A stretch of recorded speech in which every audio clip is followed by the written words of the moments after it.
If we know it works for terrorism, why don't we do it to stop this vile trade? Hello, I'm Harry Cole, The Sun's political editor, and I'm here at The Hague in the Netherlands with Labour leader Sir Keir Starmer. The opposition have been carping from the sidelines, frankly, for too long about how they would tackle illegal migration and end the crisis in the Channel. Today, we find out Keir's plans and whether they really work. Sir Keir Starmer, we're here in Holland. You're going to stop the boats. How? By smashing the gangs that are running this vile trade of putting people in boats to cross the Channel. Big gangs making lots of money are running a trade that is putting people in the water to cross the Channel. We have to break that model. And I think that that can be done if we share intelligence, if we have joint operations. I've been here before when I was Director of Public Prosecutions, involved in operations to smash terrorist gangs. And I want to use the same techniques in relation to those that are organising this vile trade of moving people across borders into dangerous boats to cross the Channel and take back control of our borders. Some readers will remember you as a key figure in the sort of Brexit wars. You were a man that didn't want to leave in the first place. You did quite a lot to try and slow that leaving process down, people would argue. Your first big migration policy, here we are, back cap in hand at the EU. Could people really trust you? Is this just about staying in? No, there's no case for going back in the EU, and that's not what today is about. But if you're going to smash a criminal gang, you've got to be working in the countries where that gang is operating. And that gang is operating across Northern Europe and in the UK. So we need to pool our resources and make sure that we take those gangs down. Because otherwise, we've lost control of our borders. It ought to be the UK government that decides who comes to the UK. At the moment, it's the gangs that are running this vile trade. We have to break that model. We'll only break that model if we work with police units in the relevant countries, prosecutors in the relevant countries, and take these gangs down. We know well that the EU strikes a hard bargain. We know that very well from the last few years. What price are you willing to pay for that cooperation? What's on the table from our side? I think from both sides, to get this agreement across the table, there needs to be a joint agreement that we will share intelligence and data, and that we will make joint decisions about where investigations take place and where prosecutions take place. Now, that is already happening in some areas, as you would expect, in things like counter-terrorism. And what I want to do is to put this vile crime of putting people into boats to cross the Channel in the same bracket as that and say, if we know it works for terrorism, why don't we do it to stop this vile trade? If we're sharing data and sharing intelligence, are we also going to share the burden? That's going to be an ask from the EU, isn't it? They're going to want us to take some of their asylum seekers. I think we need to separate two different things. One is, how do we stop the gangs getting people in the water in the first place? And then the separate question of what do we do when people have got to the UK? I'm focusing on the first of those, which is how do we stop them getting here in the first place? And that's about law enforcement, and that's about pooling of resources, of data. And I don't think there's many people, whichever way they voted it in that referendum, who wouldn't say, if you can share data, if you can take these gangs down and stop people getting in the water to cross the Channel, good luck to you, get on with it, and, you know, Godspeed. Sure, but the problem is there are a lot of people already in Britain. We need to have some sort of agreement to return them.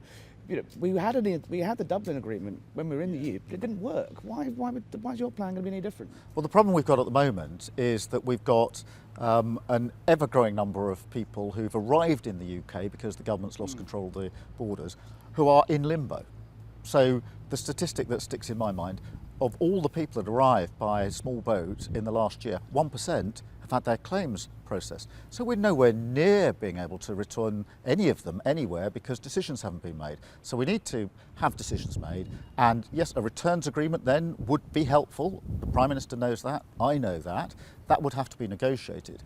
But I don't think we should lose sight of the fact that where there are safe countries, let's say, for example, Albania and India, you don't need a formal returns agreement. I accept it helps, but you don't need to. What you need is a decision, a swift action, and that's what's missing at the moment. What are your views on the idea of burden sharing, though, as a principle? The Tories are saying that you're willing to put 100,000 more asylum seekers in British hotels as a price for this deal. What do you say to that? It's embarrassing that they're pumping out that nonsense. There's obviously a difference between the burden that is there if you're an EU member and the arrangements you'd make as a third country. And I think that if they had something sensible to say in this area, they would be saying it, and pumping out this nonsense really shows how desperate they've become. Are you ruling out joining an EU-wide burden sharing scheme then today? Well, look, I think there needs to be a returns agreement. That will have to be negotiated. I think you'll find the Prime Minister himself said that he wants a returns agreement. It'll have to be negotiated. So we both know that's what has to happen.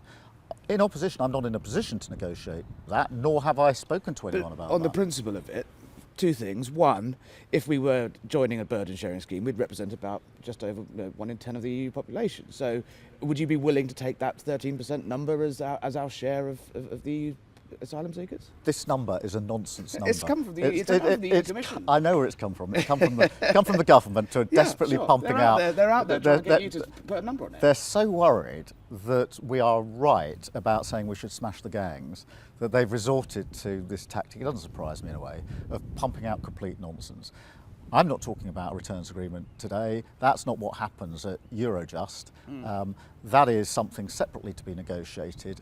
I'm not in a position to negotiate. I'm in opposition. So the Keir Starmer government wouldn't be going to Brussels to try and get I would on be a burden trying to have a returns agreement because we do need to return. But the returns agreement with the EU would only be to return people to the EU.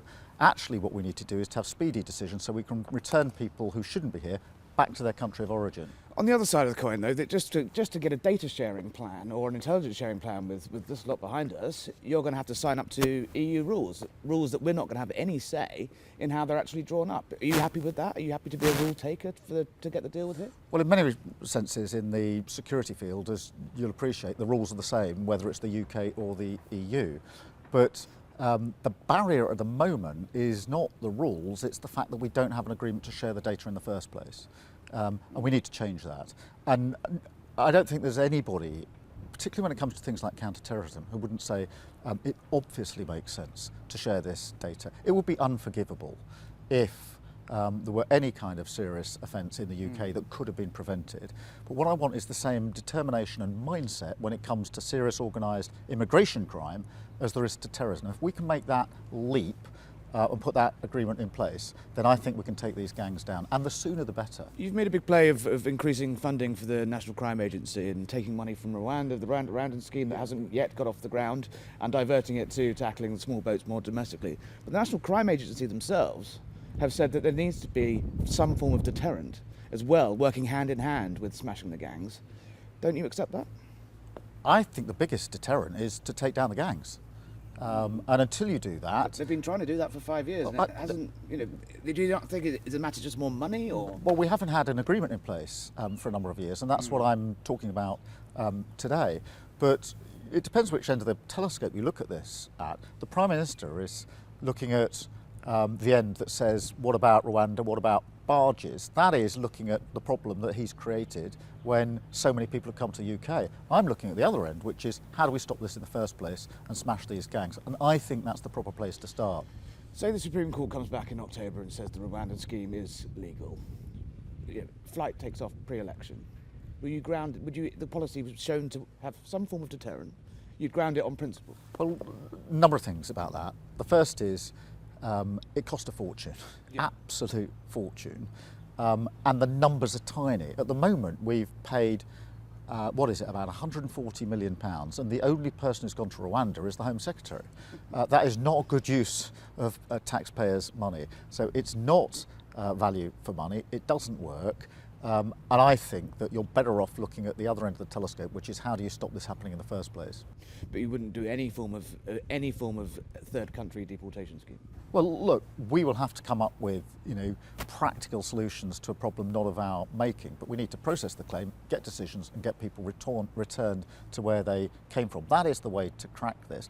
But we also, at the moment, we've got, a government that's lost control of the border. So they're fiddling around saying, what do we do at this end with the number growing and growing and growing? I'm saying, stop the number growing by taking back control of the border. Keir Starmer, thank you very much. Thank you.